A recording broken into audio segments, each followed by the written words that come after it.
84.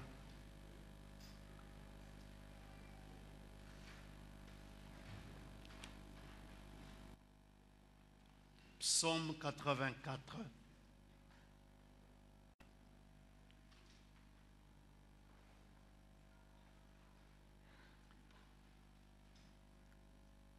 Versets 5 à 8.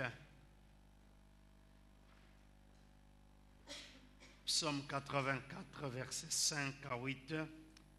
Nous lisons ensemble. Heureux ceux qui habitent ta maison, ils peuvent te célébrer encore. Heureux ceux qui placent en toi leur appui, ils trouvent dans leur cœur des chemins tout tracés. Lorsqu'ils traversent la vallée de Baca, ils la transforment en un lieu plein de sources, et la pluie la couvre aussi de bénédictions. Leur force augmente pendant la marche, et ils se présentent devant Dieu à Sion. Amen.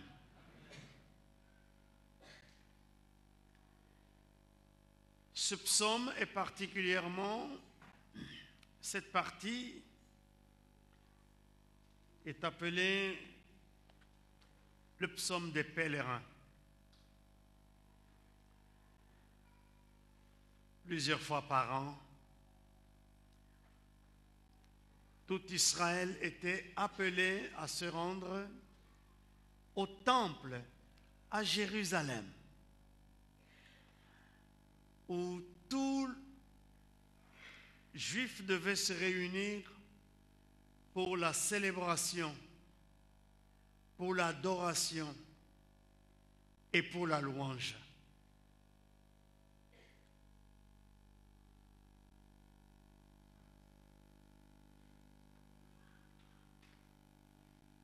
Le verset 3 dit « Mon âme soupire et languit après les parvis de l'Éternel. Mon cœur et ma chair poussent des cris vers le Dieu vivant. »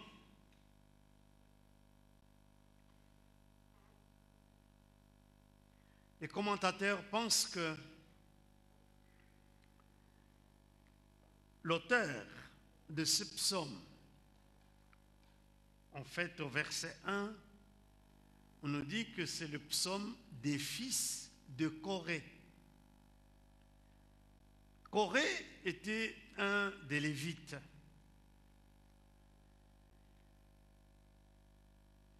La fonction de coréite était essentiellement de garder les portes du temple, de se placer devant les portes du temple dans le but de la garder. Certains commentateurs disaient, au verset 3, pensent que ce verset fait penser au roi David lorsqu'il s'était retiré dans le désert, lorsqu'il s'enfuyait devant le roi Saül. La chose qui le manquait le plus, c'était le temple de Dieu. C'était l'adoration de Dieu dans le temple. C'était de se trouver, comme nous sommes réunis aujourd'hui, avec l'ensemble du peuple dans la louange et l'adoration. Et nous savons que David était musicien, habitué à chanter, à célébrer le Seigneur, loin de la maison de Dieu. Eh bien, il ne se sentait pas à l'aise. C'est pourquoi il parle de son âme qui soupire, qui languit. Mais en même temps, les pèlerins pieux lorsqu'ils se rendaient à Jérusalem, de leur village, de leur ville, de leur contrée,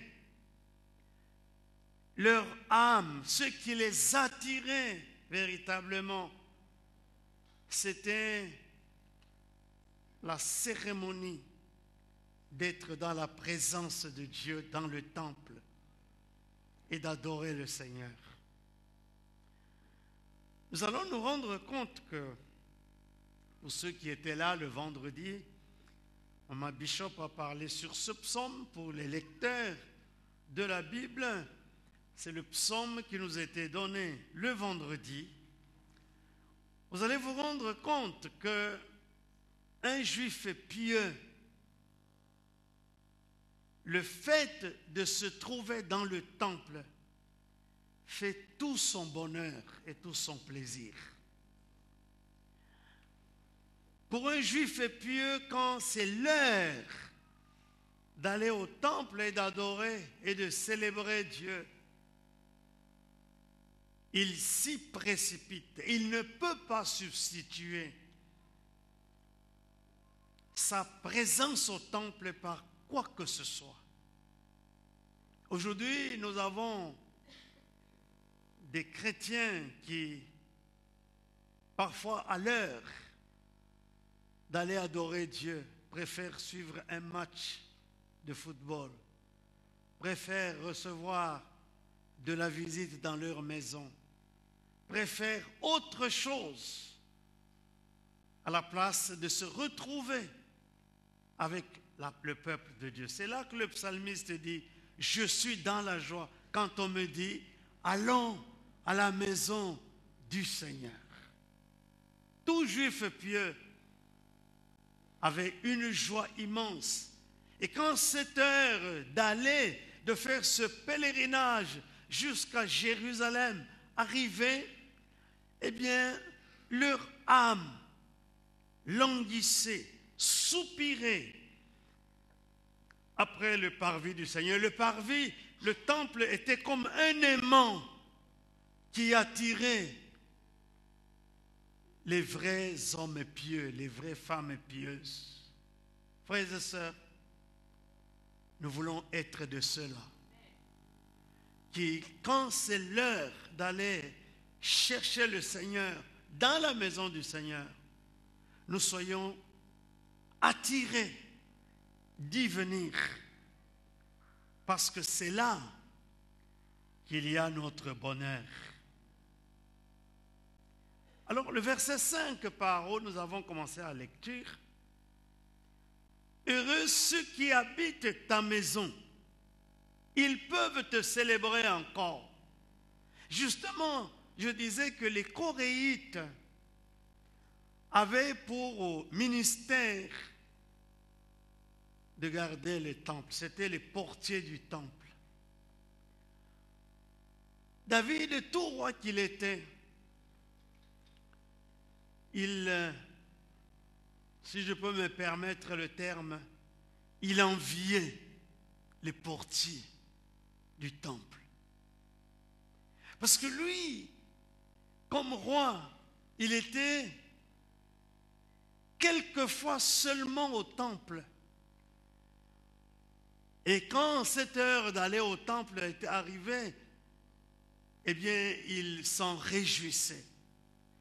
Mais quant aux Coréites, quant aux portiers, quant aux gardiens du temple, il dit, ils sont heureux parce qu'ils sont là en permanence.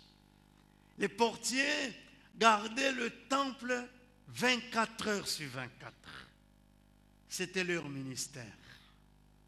C'était des Lévites assignés au service du temple.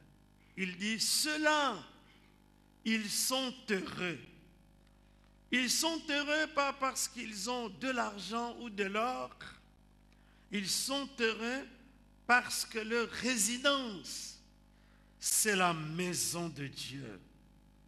Ils sont heureux parce que dans la maison de Dieu, ils pouvaient continuer à célébrer le Seigneur sans se lasser.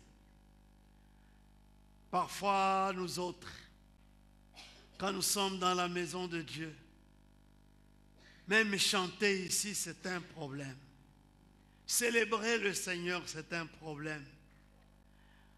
Est-ce que cela est la preuve que notre cœur est vraiment loin de lui?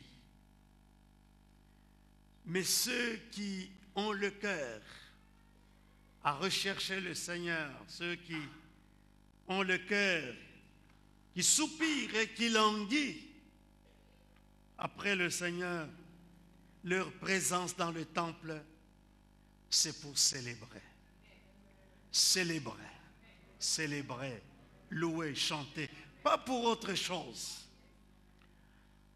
Actuellement, nos églises sont devenues des lieux de rendez-vous, des rendez-vous d'affaires, des rendez-vous de toutes sortes. Quelle est la raison qui t'a poussé à venir au temple aujourd'hui?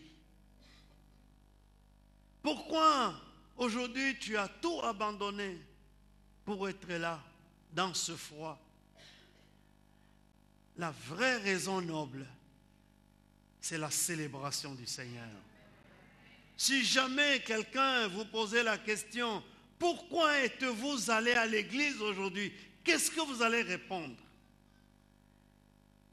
La meilleure réponse est de dire, je suis allé à l'église parce que je voulais célébrer le Seigneur.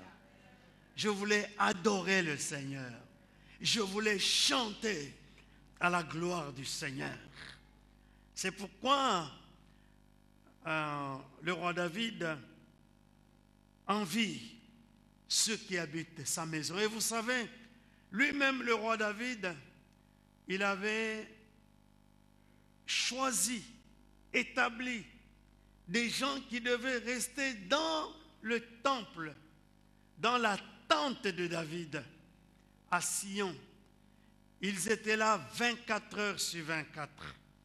David avait choisi 4000 musiciens, simplement pour le but de louer et de célébrer le Seigneur. Un auteur qui commentait la différence entre la tente de David et le tabernacle de Moïse. Il disait que quand tu t'approches du tabernacle de Moïse, tu entends les cris des bêtes qu'on est en train d'égorger pour offrir des sacrifices. Et plusieurs personnes amenaient des bêtes qui devaient être égorgées pour offrir des sacrifices. Mais quand tu t'approches de la tente de David à Sion, ce ne sont pas les cris de bêtes, ce sont les cris d'adoration des hommes et des femmes, les cris de louange, les chants de célébration des hommes et des femmes qui ont décidé de se consacrer à Dieu, pour le chanter, pour le louer et pour le célébrer. C'est pourquoi il dit, ceux qui habitent la maison du Seigneur, et ces gens-là étaient là 24 heures sur 24, avec pour seul rôle, louer et célébrer le Seigneur. J'espère que c'est là notre but quand nous venons à la maison du Seigneur. Ce n'est pas pour chercher quelqu'un que nous voulons, que nous avons perdu depuis longtemps, en disant peut-être qu'il se trouve là-bas. Peut-être si je vais à la Nouvelle-Jérusalem, je vais le rencontrer, il est là-bas. Non, non, non. Nous venons pour louer et célébrer le Seigneur. Alléluia. Nous venons pour adorer notre Dieu qui est vivant pour les siècles des siècles. Verset 6. Heureux ceux qui placent en toi leur appui. Ils trouvent dans leur cœur des chemins tout tracés. Ceux qui placent dans le Seigneur leur appui. En fait, ce verset explique le pourquoi de la célébration. C'est des gens qui veulent dire à Dieu, nous te célébrons parce que tu es notre bouclier. Nous te célébrons parce que tu es notre abri. Nous te célébrons parce que tu es notre asile. Nous te célébrons parce que tu es notre secours. Seigneur, à qui d'autre irions-nous si ce n'est à toi? Jésus a posé la question aux 12. Quand tout le monde l'a abandonné, il dit, et vous, ne voulez-vous pas aussi vous en aller comme les autres? Pierre a répondu, Seigneur, où irons-nous? Tu as les paroles de la vie éternelle. Et nous avons cru et nous avons connu que tu es le Christ, le Fils du Dieu vivant. Si nous découvrons cela et que nous plaçons notre appui dans le Seigneur et nous disons, il n'y a pas un autre refuge si ce n'est toi. Il n'y a pas un autre soutien si ce n'est toi. Comme dit le psaume 91, celui qui demeure sous l'abri du Très-Haut repose à l'ombre du Tout-Puissant. Je dis à l'Éternel, mon refuge et ma force et ma forteresse, mon Dieu en qui je me confie, car c'est lui qui te délivre du filet de l'oiseleur, de la peste et de ses ravages. Il te couvrira de ses plumes et tu trouveras un refuge sous ses ailes. Sa fidélité est un bouclier et une cuirasse. Tu ne craindras ni les terreurs de la nuit, ni la flèche qui vole de jour, ni la peste qui marche dans les ténèbres, ni la contagion qui frappe en plein midi. Que 1000 tombent à ton côté et 10 000 à ta droite, tu ne seras pas atteint. De tes yeux seulement tu regarderas et tu verras la rétribution des méchants. Car tu es mon refuge, ô Éternel. Tu fais du Très-Haut ta retraite.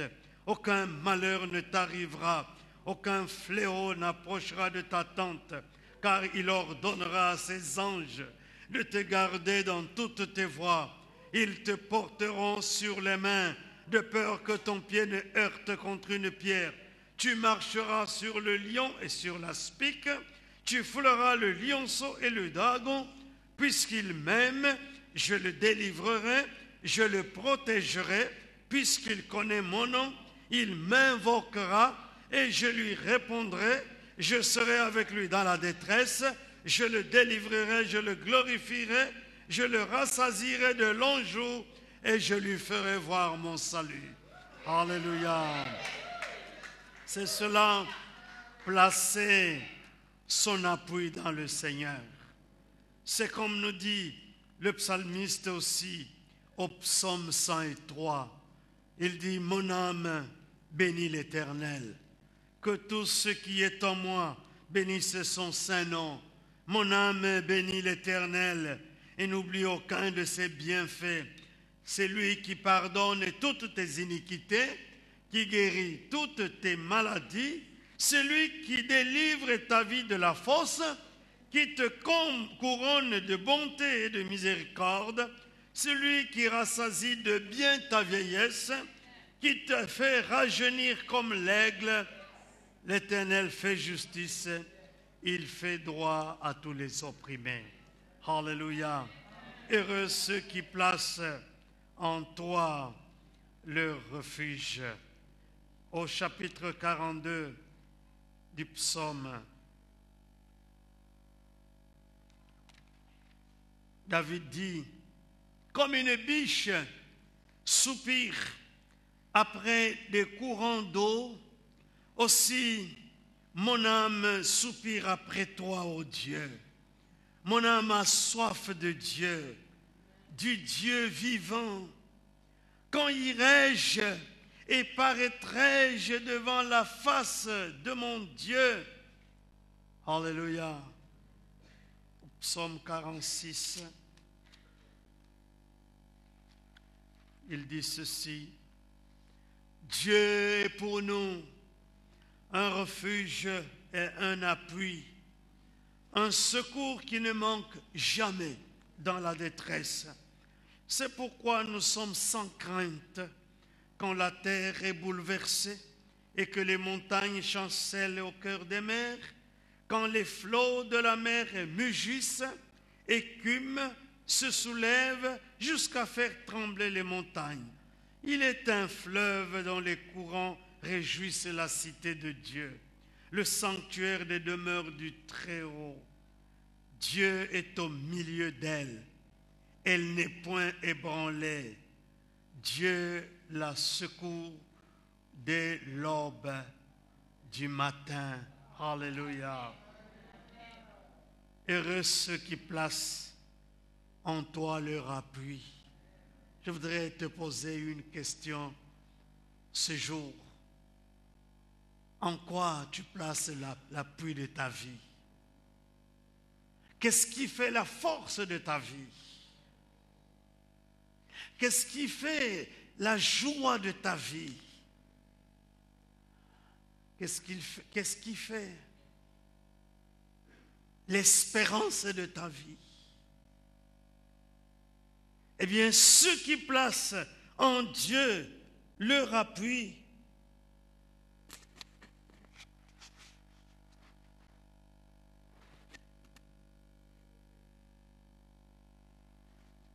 ceux qui placent en Dieu leur appui, disais-je, le psalmiste nous dit, ils sont heureux.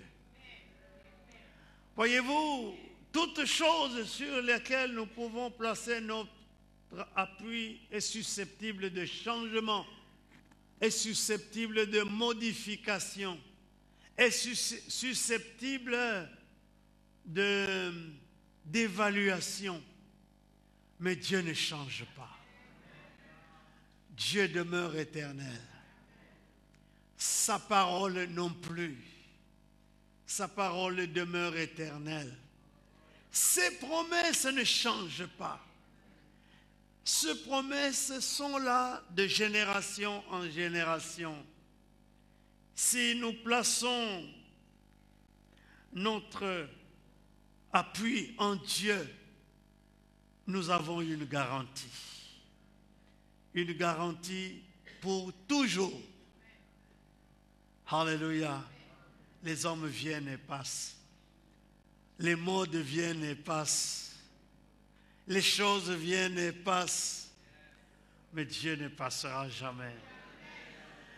Alléluia. Jésus disait dans Matthieu 5, les cieux et la terre passeront, mais la parole de Dieu demeure éternellement. Si nous plaçons en Dieu notre appui, eh bien, nous sommes assurés d'une stabilité qui va nous accompagner tout au long de notre vie. Et même quand nous serons dans la vieillesse, il continuera à nous soutenir. Gloire à Dieu. Ils trouvent dans leur cœur des chemins tout tracés. Ça, c'est quelque chose qui m'a toujours fait du bien. Trouver dans mon cœur des chemins tout tracés. Simplement parce que tu t'es confié au Seigneur.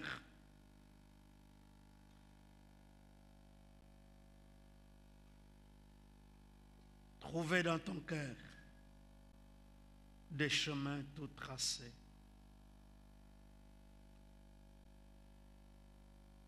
Voyons dans 2 Samuel, chapitre 5, versets 22 à 25. 2 Samuel, chapitre 5.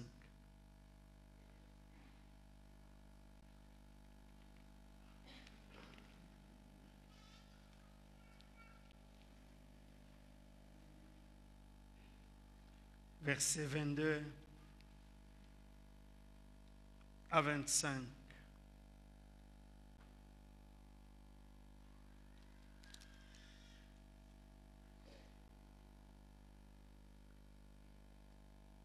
Les Philistins montèrent de nouveau et se déployèrent dans la vallée des Réphaïm. David consulta l'Éternel et l'Éternel dit, tu ne monteras pas. Tourne-les par derrière et tu arriveras sur eux vis-à-vis de mûriers.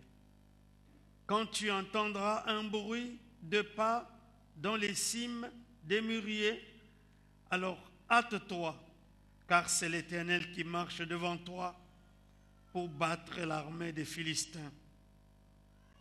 David fit ce que l'Éternel lui avait ordonné et il battit les Philistins depuis Géba jusqu'à Gézer. Amen. Il consulte le Seigneur. Plusieurs fois, les hommes qui ont marché avec Dieu, les femmes qui ont marché avec Dieu, ils ont consulté le Seigneur. Comment peut-on entendre la voix de Dieu? Eh bien, la voix de Dieu ne résonne pas dans nos oreilles charnelles. La voix de Dieu résonne dans notre cœur. La voix de Dieu parle à nos cœurs, parlera à ton cœur. C'est à partir de ton cœur que Dieu te dira ce qu'il faut faire et quand il faut le faire. C'est dans la profondeur de ton cœur que Dieu te donnera des directions et des orientations. C'est pourquoi il est écrit, garde ton cœur plus que toute autre chose, car de lui viennent les sources de la vie. Si ton cœur est bien gardé, si tu sens que ton cœur est lourd sur un point, ne le fais pas. C'est probablement Dieu qui te dit, n'essaye pas. Tu vas tomber sur quelque chose de mauvais. Si pour une décision, une situation, tu ne sens pas bien ton cœur, ne force rien. C'est dans ton cœur que tu vas avoir des orientations. Ceux qui placent leur appui sur le Seigneur, Dieu leur parle dans leur cœur.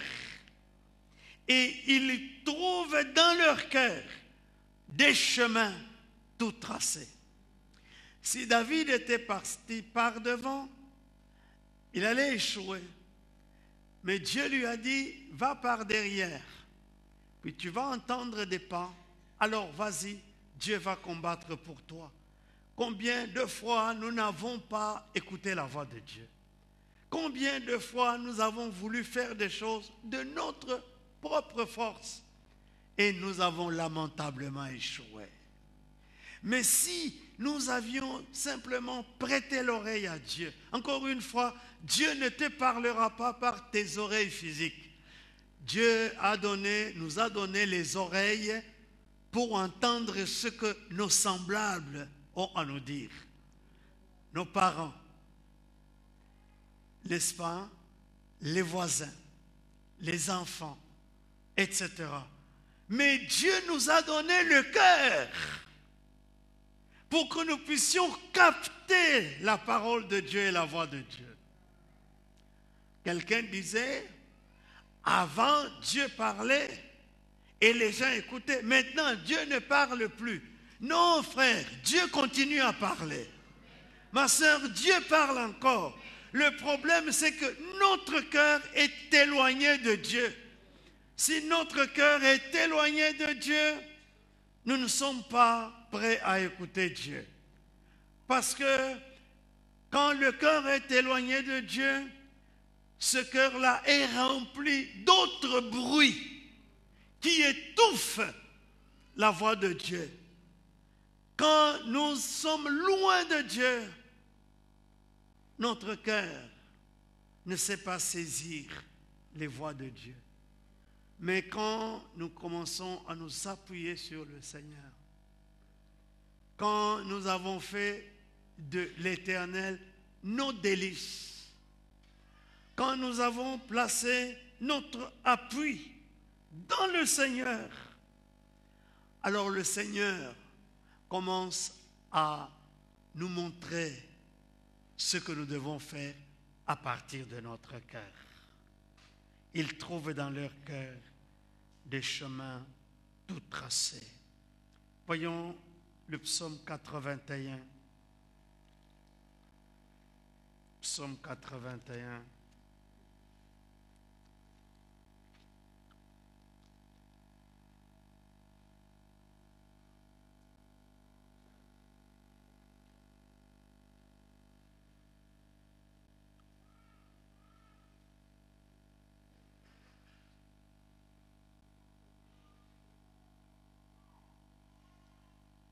Versets 2 et 3.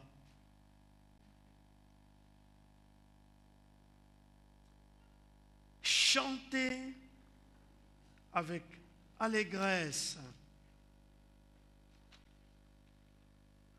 à Dieu notre force.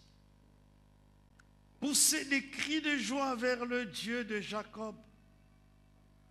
Entonnez des cantiques, faites résonner le tambourin, la harpe mélodieuse et les luttes.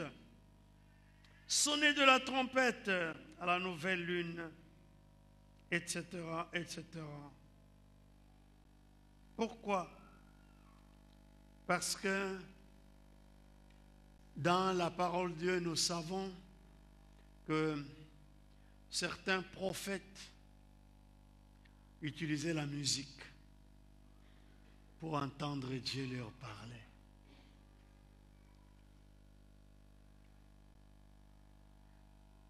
Lorsque nous sommes en train de chanter et de célébrer le Seigneur, nous devons faire très attention.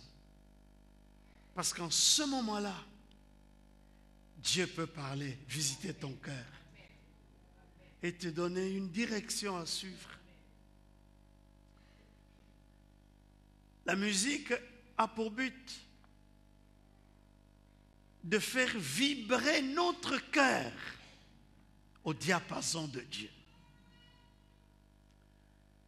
Lorsque nous chantons, c'est pourquoi dans le Nouveau Testament, aux Colossiens par exemple, il dit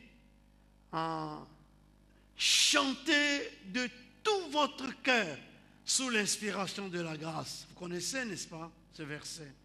Que la parole de Christ demeure parmi vous abondamment. Exhortez-vous les uns les autres par des psaumes, par des hymnes, par des cantiques spirituels, chantant à Dieu de tout votre cœur, sous l'inspiration de la grâce. Parce que quand nous chantons de tout notre cœur, nous faisons vibrer notre cœur, nous faisons bouger notre cœur. Ça veut dire que notre cœur n'est plus froid vis-à-vis aux choses de Dieu. Notre cœur est mis en mouvement. Notre cœur est prêt à écouter la voix de Dieu. C'est pour cette raison, dans nos églises, on passe d'abord un temps à chanter et à louer le Seigneur. En fait, c'est triste pour les gens qui ne participent jamais à la louange. Ce culte commence à 11h.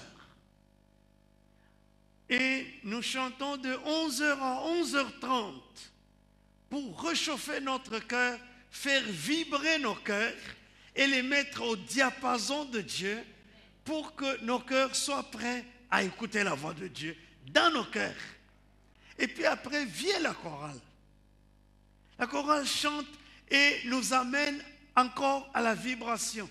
Maintenant, si toi tu n'écoutes, tu ne suis jamais tout ça, tu viens juste au moment de la parole, dis-moi, comment ton cœur va recevoir la parole de Dieu?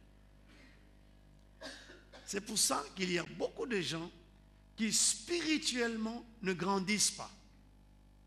Parce qu'ils ratent la partie importante de notre liturgie. Vous savez, j'ai été entraîneur de karaté. Avant d'amener mes karatékas à l'apprentissage des exercices, des katas et tout ça, je les faisais passer par un temps de ce qu'on appelle le réchauffement. C'est un temps où nous faisons beaucoup d'exercices de gymnastique pour mettre le corps dans l'état de la souplesse pour que tout ce qu'on va donner comme cours, etc., ça ne va pas déranger le corps, ça ne va pas faire mal au corps. Au début, ça fait mal parce que le corps n'est pas habitué. Mais après 2 semaines et que tu continues à faire les réchauffements avant l'exercice, eh bien, tu fais tout, tu peux donner toutes sortes de coups. Après, quand tu termines, tu prends ta bouteille d'eau, ta douche, tu es bien, tu ne sens de douleur nulle part. Parce que le corps a été mis en état de disposition de faire ces exercices lourds. C'est la même manière spirituellement avec le cœur. Le cœur doit être mis en état d'écouter la parole de Dieu. La parole de Dieu, c'est ce que je prêche, mais ça peut être simplement une autre parole que Dieu te donne pendant que nous chantons, pendant que nous louons le Seigneur. Je voudrais vous encourager, frères et sœurs, à faire tout pour être là pendant la célébration, à célébrer Dieu ensemble. Gloire à Dieu. Ne rate jamais le temps de la louange. Si tu as raté le temps de la louange, tu as raté le temps, un des temps les plus importants. Nous sommes au psaume 84, je passe au verset 7. Donc, ils trouvent dans leur cœur des chemins tout tracés, nous dit la 2e ligne du chapitre du verset 6. C'est-à-dire, tu ne vivras jamais au hasard. Dieu t'indiquera ce qu'il faut faire. Tu prendras les décisions comme il le faut, parce que Dieu te parlera à ton cœur. Verset 7. Lorsqu'il traverse la vallée de Baca, il la transforme en un lieu plein de sources. La vallée de Baca, ça peut se traduire comme la vallée des pleurs. La vallée des lamentations. C'est-à-dire, lorsque la Bible parle de la vallée, c'est toujours une figure des difficultés. Lorsqu'on parle de la montagne, ça c'est le signe de la victoire. Alors, la vallée de Baca, c'est la vallée là où c'est le moment où tu rencontres des difficultés et tu pleures, et tu en pleures. Vous savez, les problèmes de la vie sont inhérents à toute personne qui vit. Comme dit un psalmiste, un flot en appelle un autre. Ce problème arrive, tu te bats, tu le vains, un autre problème vient. Et puis un autre, et puis un autre. C'est vraiment, la vie c'est ça. La vie c'est un combat de tous les jours. Ceux qui sont dans les affaires, il y a des jours où toutes les affaires tournent bien. Il y a des jours où les affaires ne tournent pas du tout. Ceux qui sont au niveau de travail, il y a des jours où ça va bien. Il y a des jours où ça ne va pas. Il y a des jours où tu as une promotion. Il y a des jours où ceux qui sont moins compétents que toi ont la promotion. Ceux qui se marient, il y a des jours où ça va bien avec votre conjoint. Il y a des jours où ça va mal. On se chamaille, il y en a même qui arrivent à se bagarrer. Il y a des jours où on est vraiment heureux, c'est vraiment comment on appelle ça, la lune de miel, où on mange aux chandelles, hein? Ouais, chandelle, c'est ça l'amour. Mais ce n'est pas tous les jours. Il y a des jours où il n'y a pas besoin de chandelles. Parce qu'on a fait tellement de bruit que, ouais, il y a des jours, la vallée de Baca, c'est la vallée des pleurs. Peut-être que quelqu'un a pleuré encore cette nuit ici. La vallée de Baca, la vallée des lamentations. Certains qui se sont mariés avec toi ont des enfants, toi tu n'en as pas.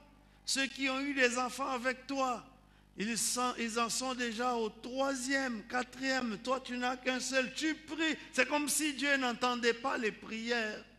Les gens qui ont grandi avec toi se sont mariés, toi tu n'arrives pas. Comme disait une fille, mais quand je regarde même les filles qui se marient, elles ne sont pas plus que moi. Mais personne ne t'arrête. Oui, un jour, je suis allé quelque part, et puis il y a une dame qui est venue me voir, son seul problème, il dit, jamais personne ne m'a demandé la main dans ma vie. Elle était déjà dans les plus de 40 ans. Il dit, jamais. J'ai dit, ma soeur, c'est triste ça. La vallée de Baca. Peut-être que pour toi, tu t'es marié, ça n'a pas marché. Tu as divorcé. Tu es seul avec les enfants. Vous savez, aller célébrer le Seigneur, ça n'enlève pas les problèmes de la vie. Les problèmes sont là. Les problèmes seront toujours là.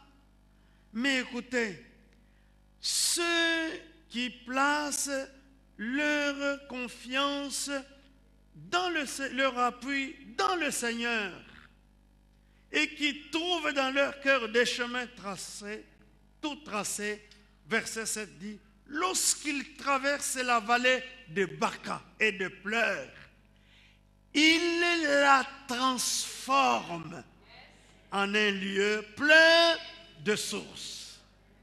Vous savez ce que ça veut dire? Le Dieu en qui tu as placé ta confiance te donne la capacité transformatrice. Il faut que tu saches qu'avec Dieu, tout problème devient des opportunités. Ce n'est pas Dieu qui va transformer, c'est toi qui la transformes.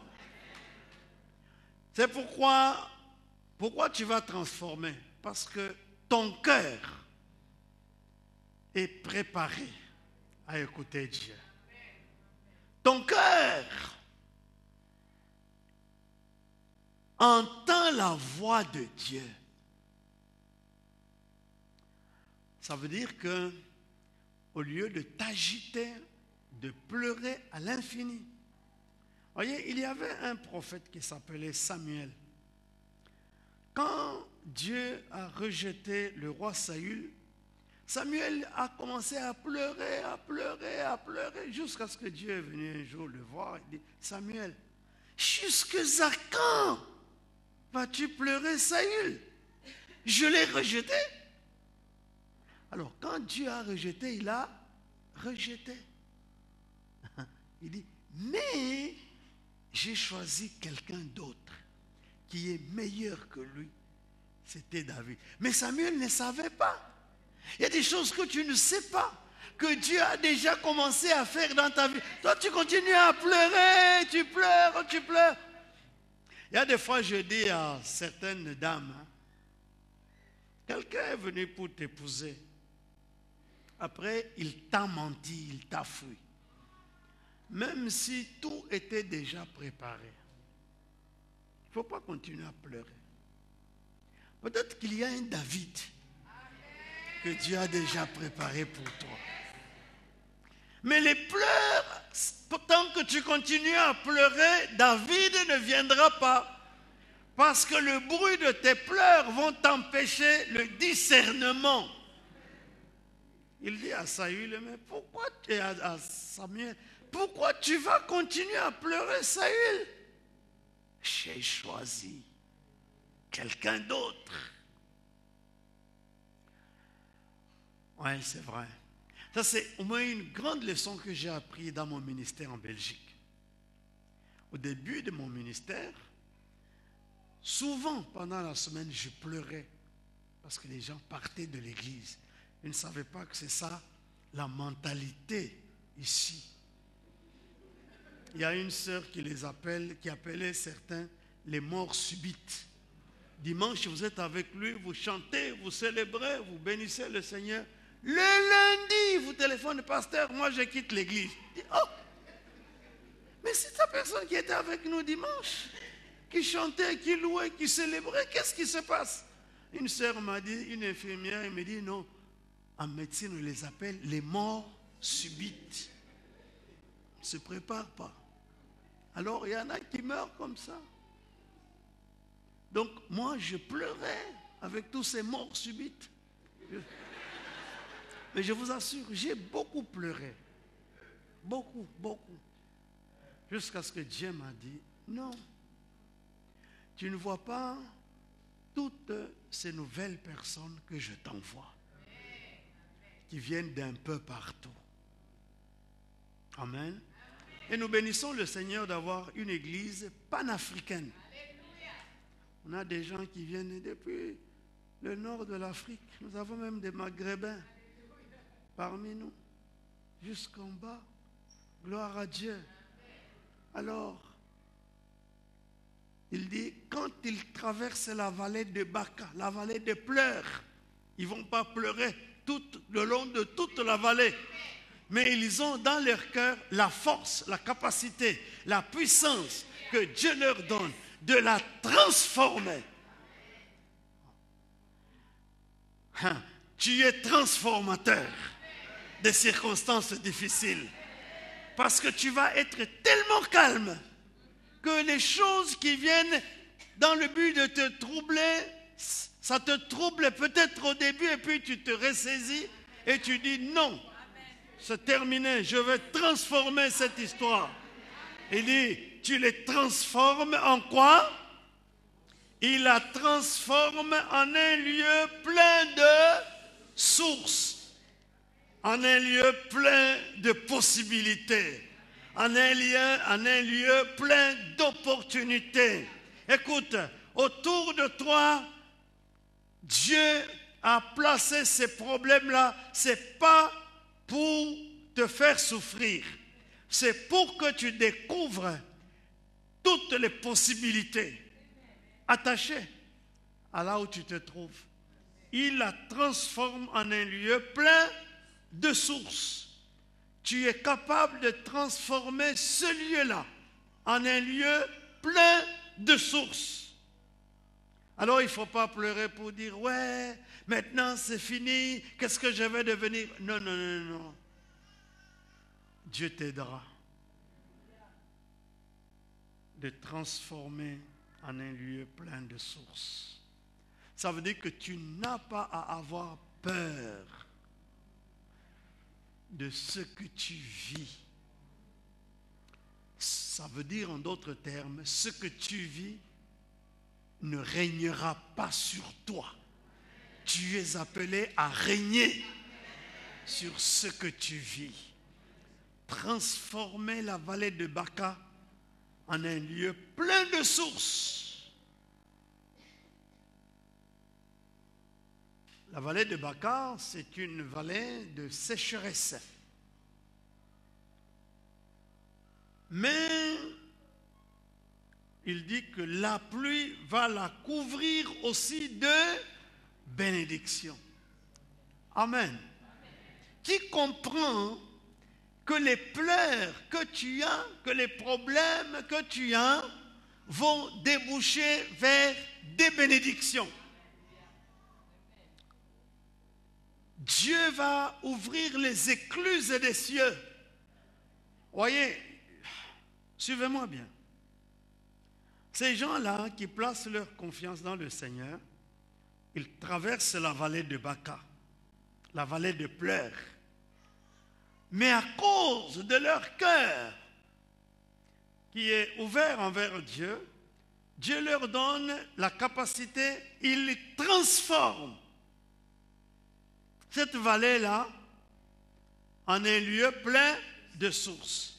Quand ils ont transformé, alors Dieu envoie la pluie. Voyez, souvent nous faisons l'inverse. Tu continues à pleurer, tu veux que Dieu t'envoie la pluie. Non, non, non. Dieu t'attend. Parce qu'il t'a donné suffisamment de capacité pour que tu puisses d'abord transformer le lieu de pleurs en un lieu plein de sources. Dès que cela est terminé, que les sources sont visibles, alors Dieu prend la chose en main, il t'abonde de bénédictions. Il t'envoie la pluie. La pluie, ce n'est pas un homme qui la fabrique. La pluie, ce ne sont pas les circonstances qui les fabriquent. La pluie, c'est Dieu qui l'envoie. Malgré la croyance, dans mon village, ils disent que les sorciers créent un peu de pluie pour lancer la foudre. C'est faux. Il n'y a aucun sorcier qui peut créer la pluie. Il profite de la pluie. Maintenant, je ne sais même pas, est-ce que la foudre vient des sorciers ou bien c'est ce que nous avons appris en science.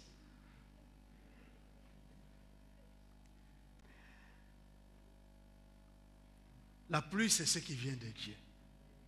Mais tu dois commencer par transformer. Est-ce que tu m'entends? Arrête de pleurer, transforme. Et puis Dieu va ouvrir le ciel et te faire pleuvoir la bénédiction. Verset 8. Leur force augmente pendant la marche et ils se présentent devant Dieu à Sion. J'aime le texte d'Ésaïe 40. Ésaïe 40.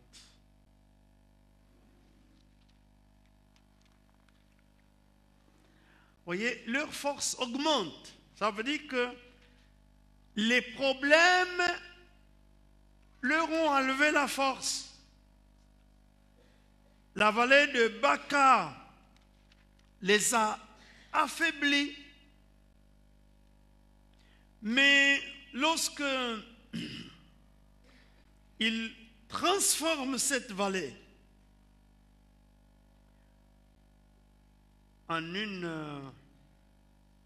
un lieu plein de sources et que Dieu envoie la bénédiction, la force revient et augmente. Alléluia. Ça veut dire que tu ne mourras jamais. Si tu aimes Dieu dans les problèmes, jamais. Dieu te relèvera. Dieu te mettra en force pour marcher. Ésaïe 40, verset 29. Il donne de la force à celui qui est fatigué. Et il augmente la vigueur de celui qui tombe en défaillance. Les adolescents se fatiguent et se lassent, et les jeunes hommes chancellent. Mais ceux qui se confient en l'Éternel renouvellent leur force. Ils prennent leur vol comme les aigles, ils courent et ne se lassent point, ils marchent et ne se fatiguent point. Alléluia. Tu ne diras pas ou plus, maintenant je suis fatigué, j'ai envie de tout abandonner. Non, il te donne la force pour que tu ailles. Que tu ailles. Et j'aime le psaume 84 ici, parce que le but pour lequel Dieu augmente leur force, c'est pour qu'ils se présentent devant Dieu à Sion, pour qu'ils adorent Dieu. Pourquoi Dieu va augmenter ta force? Pour que tu continues à le servir, pour que tu continues à l'adorer, pour que tu continues à le célébrer. Dieu ne va pas augmenter ta force seulement pour que tu tournes en rond, non. Ça veut dire qu'il augmente ta force physique, il augmente ta force morale et il augmente ta force spirituelle. Dieu ne va pas lâcher. Pour quel but? Pour que tu ailles jusqu'à Sion, pour que tu viennes à la Nouvelle Jérusalem, pour l'adorer. Alléluia. Là, nous sommes dans la saison de prière. Tu ne vas pas dire, oui, j'ai prié hier, demain je ne prie pas. Non, c'est un bonheur, c'est un privilège. Vous êtes en train, nous sommes en train de prier nombreux. Mais moi, quand j'étais dans la vallée de Baca, dans les années 80, 81, 82, 83, je priais seul. Je jeûnais seul. Je m'enfermais seul. Je cherchais seul la face de Dieu. C'est comme si Dieu me disait, tu ne vas plus prier seul. Tu prieras avec l'Église. Et c'est pourquoi, depuis 1986, que je dirige cette Église, nous avons des mois de prière. En 99, nous avons prié 60 jours d'affilée. L'année suivante, nous avons prié 60 jours plus 30. Pas plus tard qu'en 2006, nous avons prié en décembre, janvier, février, mars. Oui, c'est ça qui nous donne la force. Et nous continuons à prier. Il n'y a pas longtemps, nous avons prié juin, juillet, août. Je voulais même qu'on fonce jusqu'en septembre. Mais nous avions du travail. Donc si Dieu nous donne la force, c'est pour aller à Sion. Alléluia. Il m'a donné la force. J'étais abattu, j'étais fatigué, chômeur, sans travail. J'ai traversé la vallée de Baca. Dieu m'a renouvelé de force. Et il m'a dit, c'est pour aller à Sion. Et depuis ce temps-là, je ne sais pas vous dire combien de jours j'ai déjà jeûné, prié. Combien de temps. Il n'y a que mes genoux ici qui sont témoins de mon intimité avec Dieu. Parce que quand Dieu nous donne la force, et que nous sommes plus fatigués, ce n'est pas pour aller commencer à danser les cha-cha-cha dans les bistrots. C'est pour aller à Sion, à la montagne de Dieu, pour la prière. Leur force augmente pendant la marche et ils se présentent devant Dieu à Sion. Pour dire quoi? Pour dire que Satan voulait les arrêter dans la vallée de Baca avec les pleurs. Mais comme ils avaient placé leur confiance au Seigneur, leur appui au Seigneur, le Seigneur les a fait sortir de la vallée de Baca. Et les voilà qui continuent. Satan t'a donné cette maladie parce qu'il voulait te décourager. Satan t'a donné toutes les difficultés que tu as pour l'instant. Peut-être que tes problèmes, c'est des problèmes simplement d'argent. Pour que tu te lamentes, que tu t'inquiètes. Peut-être que ton problème, c'est un autre problème dans ton couple, etc. Mais j'aimerais te dire que si ton cœur est au Seigneur, ce problème ne va pas t'arrêter. Dieu t'aidera à traverser la vallée de Baca pour renouveler ta force et te permettre d'arriver à Sion pour l'adorer. Alléluia. Alors nous bénissons le Seigneur. Il nous suit dans la mêlée. Il nous conduit près des verts pâturages. Il nous dirige près des eaux paisibles. Nous allons nous incliner dans la prière.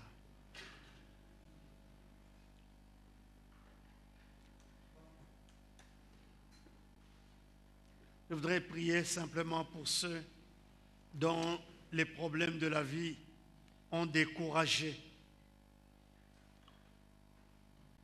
Si tu as été découragé par les problèmes de la vie et tu as envie de tout abandonner, il y en a même quand ils sont découragés par les problèmes de la vie, ils mettent fin à leur vie. Ne fais pas cela. Dieu va te renouveler. Si tu es découragé, je te prie de lever ta main juste là où tu es. Et nous allons prier ensemble pour toi. Merci, merci, merci. Oh, merci, merci. Puis je vous demandais simplement de vous lever juste là où vous êtes. Juste là où vous êtes. Nous allons prier. La promesse de Dieu est sûre. La promesse de Dieu est certaine. Il te fera arriver à ta destination. Seigneur notre Dieu, je te présente ton peuple qui, à cause des difficultés, sont découragés. Seigneur, tu es celui qui a conduit Israël à traverser des vallées, des fleuves, des mers, mais tu l'as fait arriver à destination. Je te prie, Seigneur, de fortifier le cœur de ton peuple, de fortifier l'énergie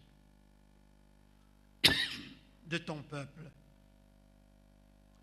de les faire traverser la vallée de Baca pour que tu en fasses des vrais adorateurs. Au nom de Jésus. Seigneur, merci. Merci pour cette faveur. Merci pour cette faveur. Alléluia. Vous pouvez vous asseoir.